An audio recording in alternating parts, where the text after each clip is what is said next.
आप भी हज 27 का इरादा रखते हैं लेकिन कंफ्यूज हैं भी गवर्नमेंट स्कीम में जाना चाहिए या प्राइवेट स्कीम में जाना चाहिए, क्योंकि अभी गवर्नमेंट स्कीम में भी डी कैटेगरी ख़त्म कर दी गई है। अभी तो आपको रजिस्ट्रेशन हज के लिए करवानी है। तमाम लोग बेशक प्राइवेट स्कीम में जाने वाले हैं या गवर्नमेंट स्कीम में जाने वाले हैं, घर बैठे ऑनलाइन लाजमी तौर पर अपने आप को रजिस्टर्ड करवा लीजिए। लेकिन आज की वीडियो में मैं आपको गवर्नमेंट स्कीम के भी और प्राइवेट स्कीम के भी कुछ ज़रूरी इन्फॉर्मेशन और हिदायत बताने वाला हूँ। फैसला आपने करना है भी गवर्नमेंट स्कीम में जाना बेहतर है या प्राइवेट स्कीम में। गवर्नमेंट स्कीम के अंदर प्राइवेट हज स्कीम की निस्बत खर्चा कम होता है, जबकि प्राइवेट हज स्कीम के अंदर जो दी गई सहूलियात है उनकी निस्बत खर्चा कुछ ज्यादा होता है और सबसे जो बेहतर सहूलियात होती हैं वो एक कैटेगरी की होती हैं। सरकारी हज स्कीम के अंदर अक्सर मामला आपको खुद संभालने पड़ सकते हैं, जैसे कि ज़ियारत के हवाले से, या 24 घंटे वहाँ पे अमला आपके साथ मौजूद नहीं होता, लेकिन अक्सर बिल्डिंग के अंदर और अक्सर मोमिनीन हर टाइम भी आपके साथ होते हैं। लेकिन प्राइवेट टूर ऑपरेटर वो मुसलसल आपके साथ होते हैं और किसी भी मसले की सूरत में वो फौरी तौर पर उसको हल करने की कोशिश करते हैं। सरकारी हज स्कीम में कुछ हुजाज बहुत मुतमईन वापस आते हैं, जबकि कुछ हुजाज को सहूलियात के हवाले से शिकायत होती हैं।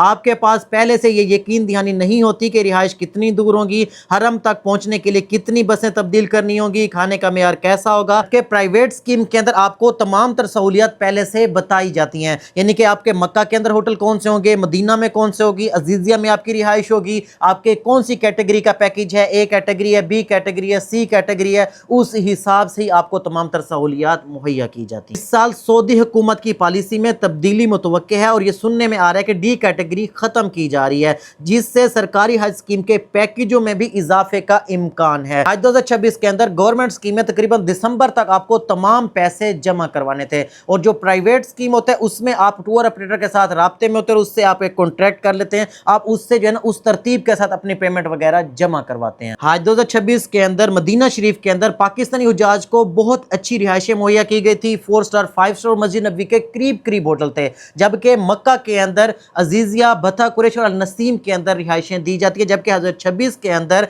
सेक्टर नंबर 11 और 12 मस्जिद हरम से तकरीबन 1 से 1.5 किलोमीटर के फासले पे बहुत करीब रिहाइशें दी गई थी और सहूलियात को मजीद बेहतर किया जा रहा है। प्राइवेट स्कीम में ऐसा होता है कि मदीना के अंदर भी आपको 4 स्टार 5 स्टार और मस्जिद नबवी के करीब रिहाइशें दी जाती हैं। अच्छा, जब आपके हरम के करीब अयाम होते हैं, हज से पहले के जो दिन होते हैं, वो आपको करीब रिहाइशें दी जाती हैं, आप बासानी मस्जिद हरम में जा सकते हैं। जब आपके यानी कि मीना मुज़ल्फ़ा के अयाम होते हैं तो आपको अजीजिया की तरफ रिहाइशें कर दी जाती हैं और वहां से आपको आना जाना आसान होता है। बाकी शिफ्टिंग के लिए आपको जो ट्रांसपोर्ट होती है, शटल सर्विस होती है, वो भी 24 घंटे अवेलेबल होती है। आपने देखना है भी आप कौन सी स्कीम में जाना चाहते हैं, आप प्राइवेट स्कीम में जाना चाहते हैं या गवर्नमेंट स्कीम में जाना चाहते हैं। प्राइवेट में ये होता है कि आपको तमाम तर सहूलियत और पैकेज और इसकी तमाम इंफॉर्मेशन बताई जाती है, आप उस हिसाब से अपना पैकेज सिलेक्ट करते हैं। कीमत का भी थोड़ा सा अंदाजा बता देता हूं, जो डी कैटेगरी के पैकेज होते थे वो 15 लाख से नीचे नीचे होते थे। अब तो डी कैटेगरी प्राइवेट के अंदर खत्म हो चुकी है और गवर्नमेंट में भी खत्म हो चुकी है।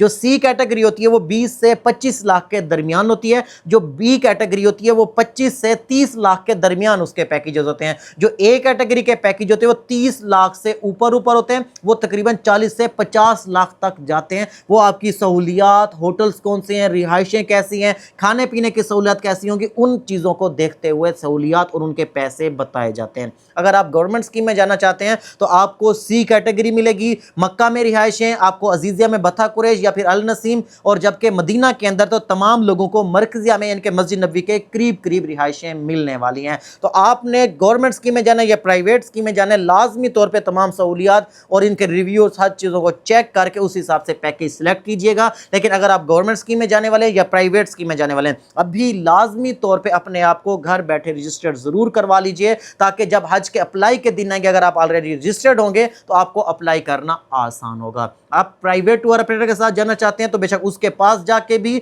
आप उसको अपना डाटा दे दें, वो मिनिस्ट्री की वेबसाइट पे ऑनलाइन रजिस्टर्ड कर देगा। आप बैंकों में जाके भी ऑनलाइन रजिस्ट्रेशन कर सकते हैं, वरना घर बैठे अपने मोबाइलों से भी ऑनलाइन रजिस्ट्रेशन करवा सकते हैं। ऑनलाइन रजिस्ट्रेशन का लिंक मैंने इस वीडियो के कमेंट के अंदर पिन कर दूंगा। वैसे इसके ऊपर मुकम्मल तफसीलाती वीडियो भी मैंने बनाई हुई है कि आप कैसे घर बैठे अपने आप को ऑनलाइन रजिस्ट्रेशन कर सकते हैं। मजीद आपके जहन में कोई सवाल है या जरूरी मालूमात कमेंट के अंदर जरूर बताएगा। अगर आपने अभी तक मुझे सब्सक्राइब नहीं किया तो लाजमी कर लें, ताकि हज उम्रा मक्का मदीना के वाले से आने वाले लेटेस्ट अपडेट हो सबसे पहले आप तक पहुंचती रहे। दुआ में याद रखिएगा। तब तक के लिए अल्लाह हाफिज़।